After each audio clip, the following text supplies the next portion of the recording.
Capcom seems to have an internal company rule. If it is an RPG, there are dragons, no exceptions. Breath of Fire and Monster Hunter both heavily lean into the Draconic to provide both main characters and towering foes to overcome. During their more experimental phase in 2012, they unleashed Dragon's Dogma, a unique take on the open-world RPG that took lessons learned from their biggest hits and was intended to provide a more dynamic combat style.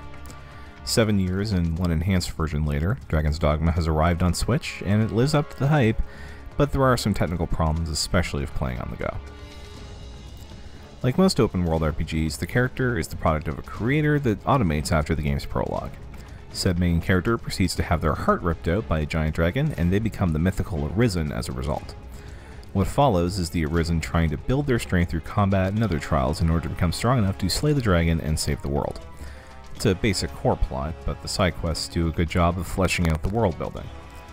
The final step in creating the Arisen is choosing a starting vocation, fighter, strider, bow plus dagger user, or mage, with advanced vocations drawing from combinations of the above three and later becoming something completely different. Melee combat is fun to work with, though I did find the mage to be a little frustrating to use and ended up re-rolling my character. If I was to roll a third time, I'd aim for the Mystic Knight vocation, which is the combination of melee and magic user.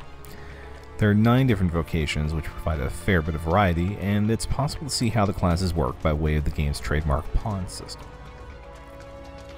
Pawns are a second character seemingly created, or at least summoned, by the Arisen to help them with their tasks. The max party size is 4, the Arisen, a pawn created by the player, and 2 pawns summoned via the internet. Nintendo Switch Online isn't required for this. With this system, it's possible to open up multiple party compositions even if they can't access the Mystic Knight or similar classes, and I found that I could focus on melee combat while running with 2 magic users so long as one of the pawns had a healing technique. There will be special pawns in the future, including Travis Touchdown, though they weren't available for testing in the review period. I had a few sequences in the review time where the pawns wouldn't run away when commanded, but that may have been my bad luck pulling slower ones. One problem the pawns do cause crops up when staying at ends. The player-created pawn gets their data uploaded anytime you stay at an end, which always causes load times of over 50 seconds. Going out in the semi-open world means a lot of combat, especially at night when the stronger foes come out. Thankfully, the combat is fun even late into the game, even if the swarms after dark in the day-night cycle can be a bit excessive.